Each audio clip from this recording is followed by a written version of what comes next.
looking so beautiful tonight. Thanks everyone for coming to this early morning breakfast meeting. I did ask for an even earlier slot, but those were taken. So I'm really appreciative of everybody getting up. I hope people had a chance to grab coffee and cake and everything.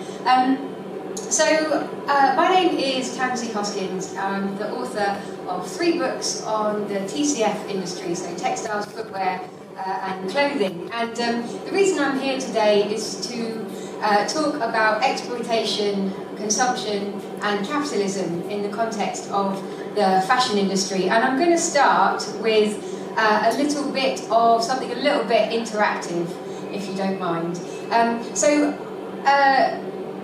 TACBOF, as I think of it, the Anti-Capitalist Book of Fashion, is a rewrite, an update of my first book, which was called Stitched Up.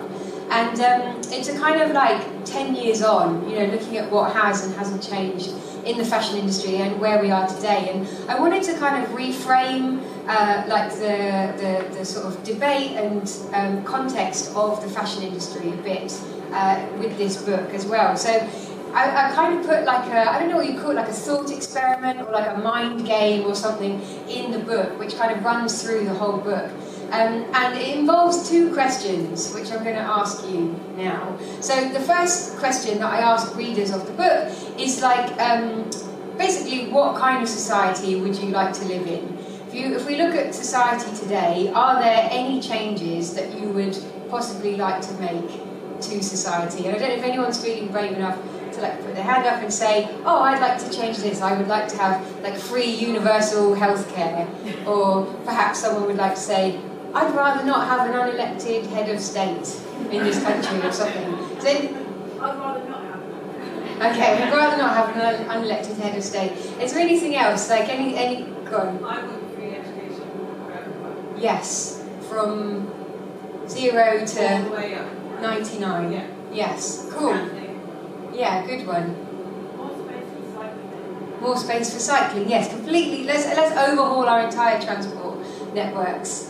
I want no advertising. No advertising.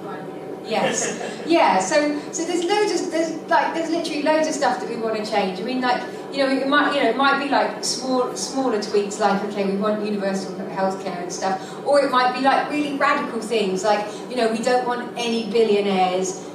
We want all our resources to be collectively owned. We don't want a fossil fuel industry, we don't want a prison system, we don't want a meat industry, all of these things. So you're kind of free to imagine with the book and with yourself, what kind of society do I want? What is my utopia, basically?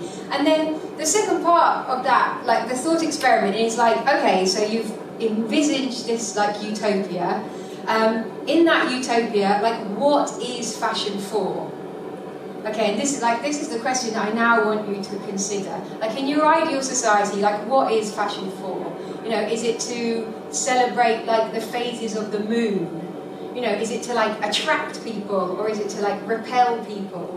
I don't know if anyone can think quickly on their feet and has an idea of what fashion might be for. Oh, whatever you want it to be. Yeah, it could be whatever you want it to be. Yeah. Yes, to connect to the seasons, to give us a more holistic approach to the environment that we live in. Express yourself?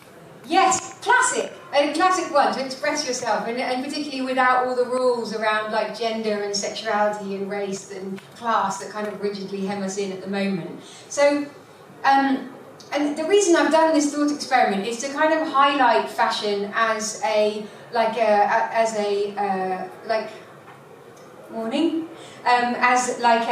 kind of representation of deeper social issues. Because if we look at the capitalist system at the moment, the point of the fashion industry is to make billions and billions and billions of pounds for a very small cabal of mostly white Europeans who are not indeed creatives themselves. And I just feel whatever society you can envisage, this was not the point of clothing. This was not what we signed up for. This has not sort of historically been the case. So yeah, this is the thought experiment I encourage people to kind of hold in mind and just to see fashion as a performance of deeper social issues. exploitation is the main word that we're here to talk about, and I just want to make it really clear that the fashion industry would fundamentally not exist without the systemic exploitation of women, the exploitation of the global south, without colonialism, without the creation and maintenance of racism, without widespread environmental destruction, and without the imposition of class and poverty. And in production sites, I mean, you're all here today, I'm sure you know a lot of this. Like, this exploitation plays out as factory fires, factory collapses, withheld wages, gender-based violence, like endemic gender-based violence, state-based violence against strikes and unions, systemic violence against animals, and also against the land that we live in. And what I want to emphasise in this talk today is that this exploitation and this continued violence is deeply structural. And I want to highlight one country in particular at the moment, and I've printed my speech off this morning. I kind of ad-lib a bit, but firstly, I'm quite tired. Did another talk last night. I've been travelling quite a lot, and also there's a lot of big words and big figures in this that I just didn't want to have to try and cram into my brain to remember. So we're going to look at Sri Lanka first of all. So has anybody here been seen the footage of the protesters taking over the presidential palaces and jumping in the swimming pools and all of this, right? So it's gotten pretty wild in Sri Lanka because they are in an extraordinarily serious economic crisis. What has basically happened is that Sri Lanka is in a stranglehold of debt and is running out of fuel, is running out of food, and does not have the foreign currency that it needs to buy more. And a lot of this, a lot of the time, a lot of this debt has come from foreign currency loans, most of which have been supplied by the IMF, as part of its, here we go, macroeconomic stabilisation programme. So possibly you're sitting here thinking, yeah, but what does that have to do with the garment industry? But Sri Lanka, over the past 40 years, has had a serious need to try and attract foreign investment. It went through a hideous civil war. It's relying on tourism, but also it has, it's prioritised these export industries, of which the garment industry is your classic export industry. And so Sri Lanka's government, encouraged by the World Bank and the IMF, has become a fairly typical garment exporting country, in the sense that it's now locked into this model of commodity exports. So in Sri Lanka, they make bras for Victoria's Secrets, they make dresses for Marks and Spencer's. Next, our high street brand Next owns an entire factory in Sri Lanka, where they're churning out t-shirts and leggings and underwear and all the rest of it. And so Sri Lanka is making billions and billions and billions of dollars worth of clothing, but the profits are not being held within Sri Lanka. You've probably heard of this idea of trickle-down economics, and that's what this export model is supposed to be. Okay, we'll set up all these factories, we'll put all these women in factories, we'll make loads of money, and it will all trickle down, and everyone will be happy. This is the opposite of this is what actually happens. Arundhati Roy has termed it gush up. So it doesn't trickle down, it gushes up. So firstly, it gushes up to the top of society, and Sri Lanka has a very wealthy ruling class, which is inextricably intertwined with the military as well. So a rich class of presidents and prime ministers and generals and factory owners. So it gushes up, but primarily it gushes up and it gushes out. So these billions and billions of pounds gush out to the headquarters of Victoria's Secret, to the headquarters of Marks and Spencer's and Next, and so on. And if we look at what's happened with the COVID pandemic, there has been this expectation that we see constantly with the fashion industry, which is that all the economic risk that we saw with the COVID-19 pandemic will be borne not by these people in these headquarters who have made billions, but by the people made most vulnerable by capitalism who are working in the factories. And in other countries, take India for example, this export model also includes raw commodities. So we're not just talking about labour as a commodity, we're talking about commodities like cotton. And so you get this really absurd, you start to see the absurdity of this economic model where it's like, okay, let's not make sure we're self-sufficient in food, but let's produce cotton for export and just export that instead. And one of the tragic things with Sri Lanka is that a lot of the time these economic loans come with specific sort of repayment plans and specific things about what Sri Lanka is allowed to do with that money. So, for example, you have to prioritise paying back debt over and above perhaps prioritising your health service or like your transport industry or your social, your social security. And again, if we return to the pandemic, like, wouldn't it have been good if Sri Lanka had been able to prioritise its health service and its social security rather than having to pay back debt?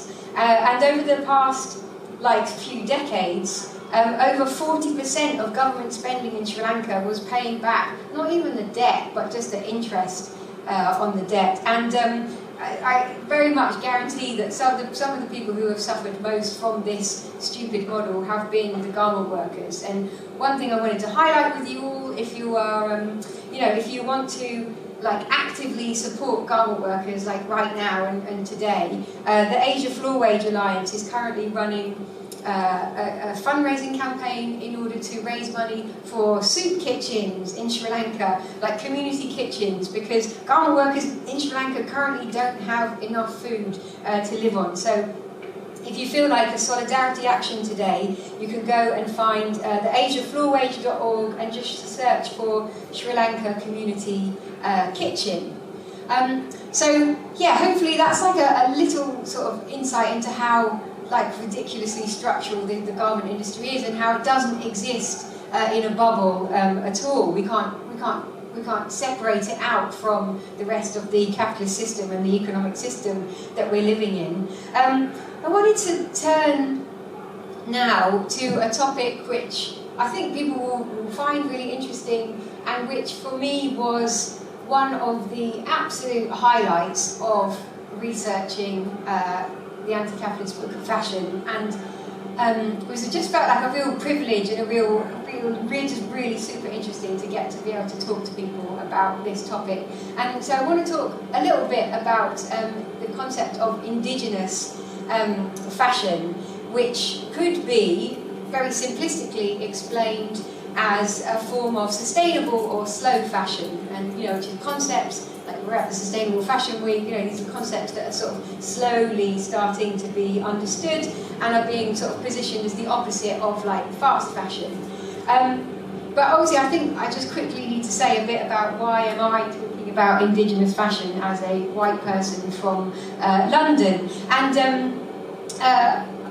like I said, it was one of the most interesting things that I have researched. Number two, I think if we're going to be talking about sustainable fashion, we need to be crediting the people who are already doing this and who have been doing this for millennia, and not kind of parcel up these ideas as something that we in London or Bristol or whatever have just invented.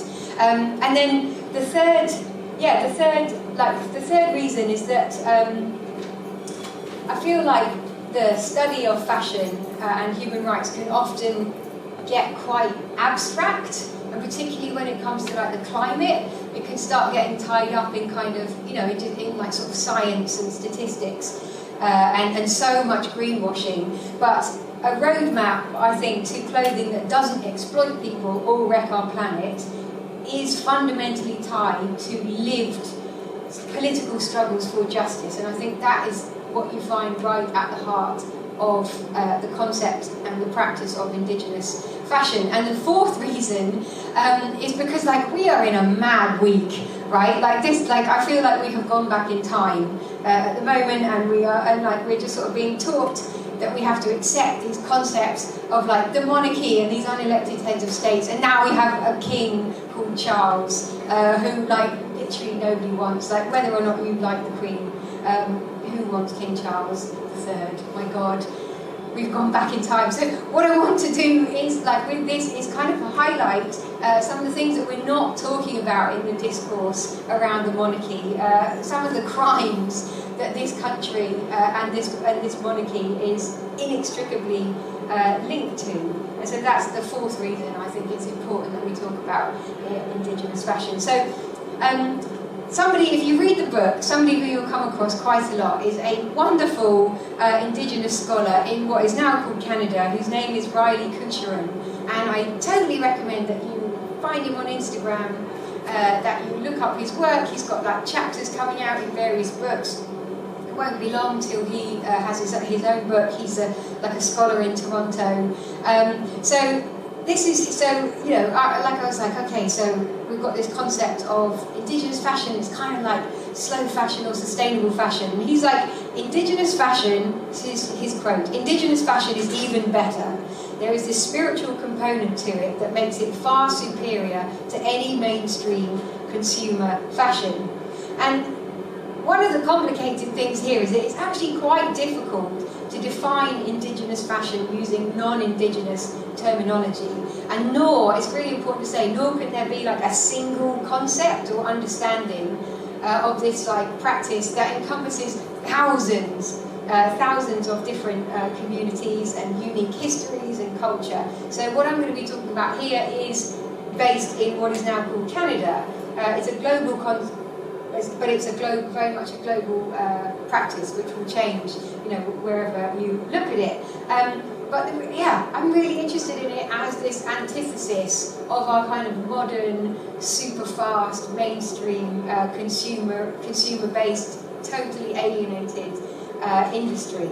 So, Riley again. The supply chain of Indigenous fashion consists of elders who share stories that provide directions to hunters, hide tanners, plant dyers and medicine cultivators, weavers, sewers, and the designers who coordinate the process. This means that the community participates and shares in an economy that regenerates culture. And this is also Riley, and this is where it gets like super political and relevant to everything we've been talking about. A truly Indigenous fashion is grounded in land-based practices. It is smaller, more local, more humble and relational. It's created by communities that embrace Indigenous knowledge and reject colonialism. This resurgent fashion exists, but by its very nature is often unseen by the mainstream industry, and I think for the most part it should stay that way. So I think we need to also look at Indigenous fashion on a global level and ask the question that could this represent a pathway to dismantling the mainstream fashion system? Because Indigenous making is inherently political. It acts as a challenge not just to the fashion industry, but to the structures of capitalist society. And at the heart of this, and this is what I really want to get into, the heart of this question of Indigenous fashion is the fundamental issue of land rights.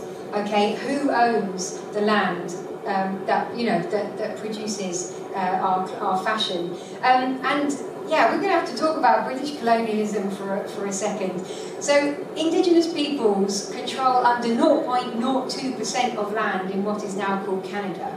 So, European settlers arrived in the 1600s, and by 1670, the Hudson Bay Company had been established to ship beaver pelts and other goods to Europe. And in return for the beaver pelts came industrial goods, guns, measles, and smallpox and alcohol. And some really shocking figures in all of this research. So the Indigenous population of British Columbia, which is just a single Canadian province, was estimated to exceed 125,000 people in the 19th century. By 1929, when colonialism had done its thing, there were just 22,000 Indigenous people left. And what happened is that these really corrupt, really unfair treaties were signed, which people didn't understand what they were signing, and so land was stolen, and the buffalo, which is an integral part of life and an integral part of clothing making for some Indigenous tribes, was all but wiped out. And then after all this colonisation and destruction took place, you had this thing introduced called the Indian Act in 1876, and it was this that created the reserve system within the territory that's now called Canada, and it herded First Nations people into tiny tracts of land, and barred them from their traditional territories. And this is an act which, with modifications, is still in place today. And one of the most horrible parts of it, it's a crime of genocide, which can't even be fully comprehended. But one of the worst things that took place was this decree that First Nations children should be severed from their own culture. So part of that involved people not being allowed to dress as they had traditionally dressed. Part of that involved children not being able to speak the languages. They were taught that if they spoke their own language, it was the devil's tongue. And children were forced into these schools. Basically, you call them schools, but I don't even think school is the right word for them. These sort of like concentration camps that were run by the church. And these schools were absolutely endemic with abuse, so physical, sexual, verbal abuse, spiritual abuse. And there was also a lot of children who died in this hideous system. And to date, the National Centre for Truth and Reconciliation has documented 4,118 children who died at these residential institutions. And that's a very conservative figure, which is based upon a detailed analysis of only a fifth of records. And you might think, oh, this is historical. But actually the last one of these institutions closed in 1996. So it's an ongoing crime. And I just want to read to you an extract from a report by the Yellowhead Institute, which states that extraction, industrial development and conservation regimes significantly limit the exercise of inherent indigenous jurisdiction on their territories. These forms of land used to fence off access points to trap lines and waterways, to impede access to sacred and ceremonial sites, to erode sensitive areas and fragment the land base, prohibiting the establishment of viable and sustainable economies. These daily, ever-present forms of land alienation that people experience conjoin with all forms of slow violence. And so when you take that as the context for this practice of Indigenous making and Indigenous fashion, you can see that it is extraordinarily political. So this is a quote from Riley where he says, "We need our land back. We need clean drinking water, we need safety and security, we need our women to stop disappearing." That's all required for us to have Indigenous fashion. We need a cohesive community in order to be producing clothing like we used to. Decolonisation must be expressly tied to the return of stolen land and the restoration of Indigenous sovereignty. But that won't matter if the land and waters are poisoned and unlivable. So what if we then take these concepts and look at the very kind of foundations of what it takes to produce clothing, and what if we apply this to the entire industry? What if we could understand that every piece of clothing that is produced is relational to the ownership of resources and fundamentally to the ownership of land. Who owns the factories? Who owns the cotton fields? Who owns the forests that are being chopped down to make viscose?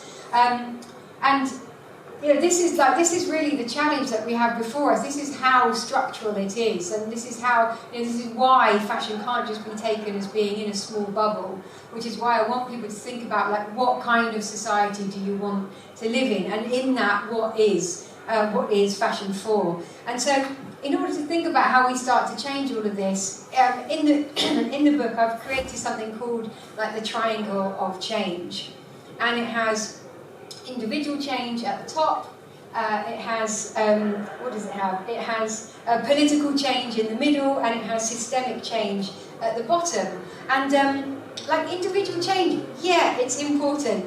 You know, be as ethical in your choices as you can be. But you know, like support small designers. Do what you can within your economic remit. But I get, but I think the point is like, don't imagine for a minute that like changing the way you shop is going to fix things, fix the crisis in Sri Lanka, or stop workers in Myanmar, Bangladesh from being shot, or return, address the crimes of colonialism and return land to First Nations people. So that's why we need political change, which is in the middle. And so political change is where you actively connect with other people. And Anna is here from Labour Behind the Label. The good news is that there are already groups and people all around the world who are doing this work. It can't be done as individuals. We must absolutely work together as internationalists. And this is where we confront legislation, where we confront trade agreements, where we confront the IMF and the World Bank, and we confront like these wage laws which are keeping this system in place, and so drastically unfair that we have garment workers going to soup kitchens even as we speak. At the base of the triangle of change is systemic change, and I hope I've given some kind, even a small introduction to how fashion is linked with our global economic system. And the base of the triangle, being systemic change, is to show that at the foundations of the problem, and it's there. If you move into that part of the triangle, that's where we confront capitalism itself, and we try to replace it with a new and equitable way of living. And just to give you like a little take home of like what could that possibly look like, because I know that's a big thing, right? It's just like, okay, we're going to replace capitalism. It's Saturday, we'll have it done by Thursday. Good, everybody. But so what do I mean when I say let's replace capitalism? And I'm just going to give you, so it's like triple D, 3 Ds here.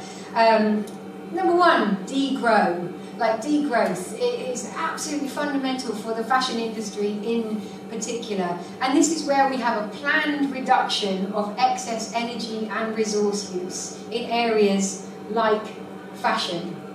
I think everybody here is probably in agreement that the fashion industry needs to shrink rapidly and reduce its carbon footprint. But of course, here you get to like a sticky issue, which is that the emissions and the carbon footprint of the world is fundamentally being pushed by the global north and not by the global south. So what we don't want to do when we degrow is to doubly punish the global south. Our friends and comrades in Bangladesh who are working in those garment factories.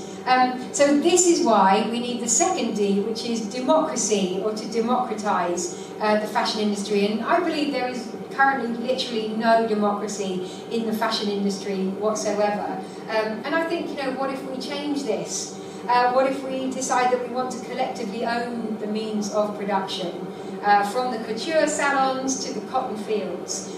What if we decide that our resources should actually be used to benefit us and not be used to give more money to billionaires and destroy the planet? And then, of course, the third D is decolonise, which we've been talking about. And this is a word that gets thrown around an awful lot, but I believe that if you actually truly decolonise the industry, if you have a successful struggle to end exploitation, colonial practices, and complete a transfer of power and land and material resources from the rich to the poor, and from global north corporations to the global south workers and farmers and indigenous peoples, then you would effectively end the industry. And just to finish, I think this is why fashion is so important. And this is why I've continued to sort of study it and research it for over a decade now, because it holds the most intransigent problems of capitalism. Fashion is where you find the systemic exploitation of women, the exploitation of the global south, the creation and maintenance of racism, and the exploitation of class and poverty. And I just think in order to start to change this system, we have to ask who it is really working for. You know, is this designed to feed and shelter people? Is it designed to enrich our lives and to protect the biosphere?